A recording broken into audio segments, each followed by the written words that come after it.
G'day humans, Chris Stead from Finder here, and today I'm reviewing the HTC Vive Focus 3. Now, there's quite a lot of headsets starting to appear across the HTC range, but the Focus range has a bit of a unique use case because it's enterprise focused. This is a business headset. But don't let that confuse you with it not being top end, because this is actually quite a premium headset. Indeed, it tries to take the best of the Vive Pro 2 and combine it with the portability and ease of setup of the Oculus Quest 2. However, it costs a pretty penny. It costs about $2,000 here in Australia, that is with the controllers, but you do get on top of that a whole heap of business-focused software in terms of apps, but also management systems for your IT department and warranties and so forth that make it that great enterprise headset. So, with all that in consideration, is it worth it? Is this a great headset? And can you use it for consumer gaming as well? Let's find out. So let's start by having a quick look at the top line specs for the HTC Vive Focus 3. You're looking at quite a big step up from the Focus 2 really. It meets the Vive Pro 2's 2.5K screen, so you've got two 2.5K screens within it. You've got 120 degree field of view, which is also like the Pro 2. You do lose a bit of the refresh rate, so that drops down to about 90 Hertz. But inside you've got the Qualcomm Snapdragon XR2, which is really good for mobile spatial computing and so forth. The inbuilt tracking with the 6 degrees of freedom, expandable storage up to 2 terabytes. You've got a IPD range 57 mils to 72 mils. Dual driver directional speakers, dual microphones with echo cancellation, 785 grams, it's a bit up on the Oculus Quest 2. You've got Wi-Fi 6 support and Bluetooth as well. And it's important to note you also get here as part of your price 6 months access to the XR Suite, which is on the business app store for the Vive. So you get access to apps like Vive Sync and things that you might use in your business. 2 free years of the enterprise business warranty. That usually costs about $250 here in Australia. Compatibility with Android Enterprise MDM. Encrypted data stored into the headset, the ability to sideload of course as well. So you get all of those kind of business features on top, and it's really important to keep that in mind during this review because what you're paying for is more than just a headset to experience the apps, but an ecosystem where your business can run securely and free from leaking data into the cyberspace, your own internal apps, training apps, or anything else you have within your company that's important data. One thing you always have to think about when it comes to the VR headsets is the setup. Now, if you've seen my Valve Index review or my Vive Pro 2 review, you know that I find it a real bugbear and a pain in the butt, to be honest. Setting up base stations, making sure you've got a high-end PC that's all up to date and all that kind of nonsense that goes on with trying to get those things working. By comparison, the Vive Focus 3 is an absolute cinch. You just put it on, power it up, the controller syncs straight away. As soon as I put Wi-Fi onto it, it found an update, updated itself, and off we went, and we were running pretty much spot on, quick as I could. And it's the beauty of having it all in one system, right? So all your tracking and everything's in here, your storage is in here, the battery's in here, everything's in self-contained built-in units, so that makes it a lot simpler. Now, setting up the boundary, that's just simple as. You just get your controller, map it out on the floor, lower the floor down. I wish it was this easy with the other headsets, I honestly do. It's just so much easier. The only big fail really with the setup of this is that you can't actually purchase in the device. So when you go to the Vive Business App Store and find some software that you want and you want to buy it, it then just gives you a website address that you're supposed to memorize, and you're supposed to jump off and go to a laptop or a PC and type it in and buy it that way, which is just ridiculous in this day and age. So hopefully they fix that, but as of October 2021 they haven't. So let's have a quick look at the design of the HTC Vive Focus 3. Now I actually quite like the design, it's very sleek. It's a really good looking device. It has no real awkwardness about it, even though the fact that it's got all the tracking cameras in the front of it. It's not like it feels suddenly a lot of top heavy or bulkier than the Vive Pro 2. So they've done a good job there in terms of getting it all in smart. The battery is in the back, so for the Oculus Quest 2, for example, everything is in the front end of the headset. With the HTC Vive Focus 3, it's all in the back here. So you've got these magnetic clips, and the magnetic clip design is really quite cool. And then your battery is in here, and the battery just comes out, and then you can charge it. So that as a system, I think works really quite well. I've had a little bit of a trick getting it back in. And I knew if I tried to do this on camera it wouldn't work. But anyway, it goes back in there. The speakers are built into the actual right into the thing here. So with the Vive Pro 2, you got the headsets that come down over your ears. That's not the case here. It comes out straight into the headband itself. Produces actually pretty good audio, and obviously audio is always based on the software, and when you've got good software, you actually do kind of get a nice little surround sound effect out of it. But you know, if you're going to use this on a busy showroom, you are going to need to have some cans, your own headphones, I mean by that, over the top. And as I mentioned, the magnetic clipping system works quite well, so it's quite easy to get in and out if you want to clean it, which obviously if you're you know, using this for business purposes, you're swapping between colleagues at work, or you're on the floor, you will show a show floor, a conference floor, something like that, you want to give it a wipe down, especially post-COVID. Now, why I do like the overall design, the sleekness of it, the weight of it is about 785 grams as well. It's not that heavy. It's about 200 grams heavier than the Oculus Quest, but it's really not that heavy on your head. I could never quite get it that comfortable. I kept finding myself constantly playing with this dial, frequently grabbing the back and trying to adjust it up and down. I was often playing with the IPD dial down here, just kind of getting the eyes in and out, and frequently that would end up pinching my nose as I was trying to get it right. It's got a real tight sweet spot, this headset, in terms of getting the exact kind of focus and look that you want going. You got volume down here as well, by the way, which is quite handy. So I couldn't quite get it to get very comfortable. A lot of it could do that this doesn't actually really move that much, like we saw with the Pro 2. Really flicks up properly. So I think sometimes you're just trying to get that right. It's not easy to get on and off as a result of this, even though it's got a quick release system here, because it's so finely tuned in trying to get it into the right spot. You don't really want to be doing this constantly, because you're basically going back to square one. But obviously once you're in the experience and you're going, you kind of forget about it. But yeah, I just was never quite comfortable with this on. I kept trying to adjust it with my hands. It's also a bit of an annoying fact that you have to remove this in order to charge it. You know, it's not a big deal. I think most business cases, people will probably have 2 battery packs, and they'll just be, this lasts only last 2 hours anyway. So you take it out, charge this, put the next one in, off you go. But you know, it is a shame that you just can't just leave it in there and charge it if you want to. Moving on to the design of the controllers, which we have here.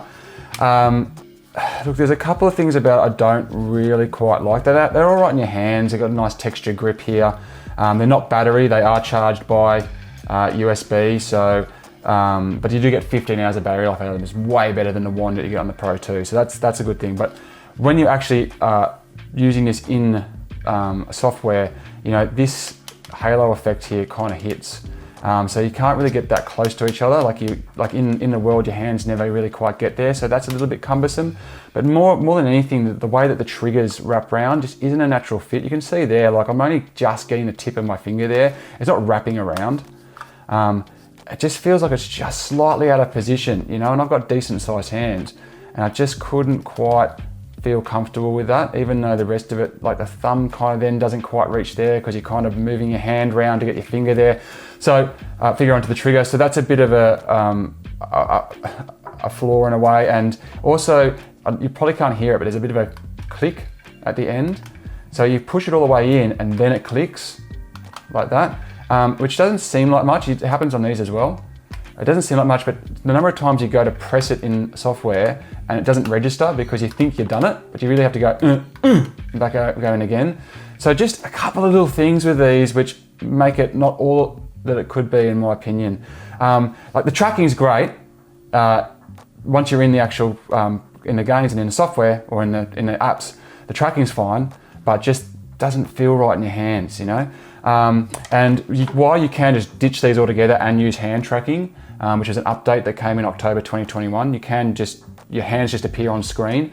They just pop in and out, and you have to be very specific software, I think, to actually make use of that. When you're just mucking around with it, just kind of, like you got to clap, one disappears or hand disappears off here. So, you know, you really want to use these all the time.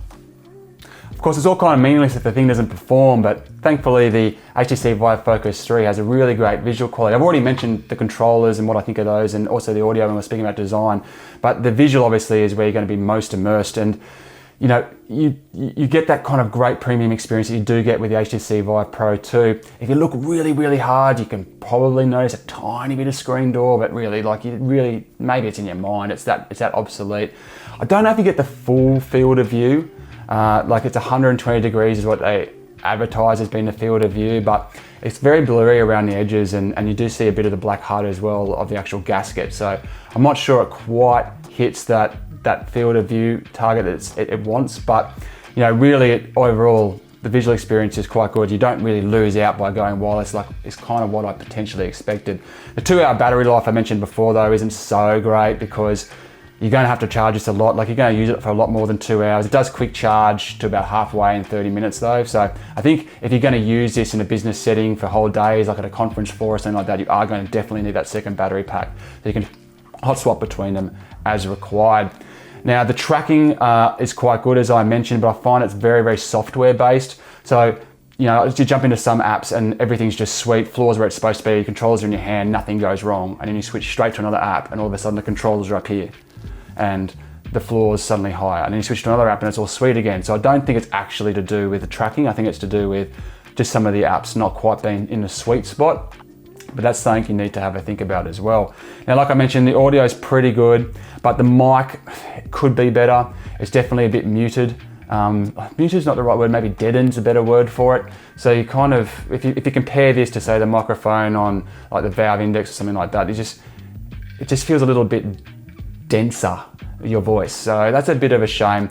And like I said before, if you really want that good audio experience, especially if you're going to be on like a busy conference floor or in an office, you're going to want to put some headsets on the outside anyway and just use those instead. And the mic, now the bummer with that is that while this is Bluetooth enabled, the Bluetooth isn't that great. There's a little bit of lag in it. So yes, you're not playing games, you probably don't need one-to-one, but like who wants lag, right? So you're probably going to want to wire it. So that just puts Bluetooth headsets out of the picture a little bit, and also Bluetooth mics, but you can just wire straight into the headset. So just do that. So let's talk to the elephant in the room. Can you use this as a consumer headset, or for most of us, for a gaming headset? And look, you can, but there's some pros and cons to it. So there are some app experiences within the Vive Business App Store, which is different to Viveport. So you don't just get access to Viveport and all of those games that you see on that. You get access to a separate store. And some of the experiences in there are just entertaining by nature. Like there's educational ones where you might walk around wildernesses. Like I tried that. I tried meditation apps. There were some really spooky, weird apps where you kind of like go in and see medical procedures and so forth going forward, which is a bit disorientating when you're seeing somebody cut into a dude's arm or something like that. So there's all these kind of apps that you can experience from an entertainment perspective, but that's not what it's about.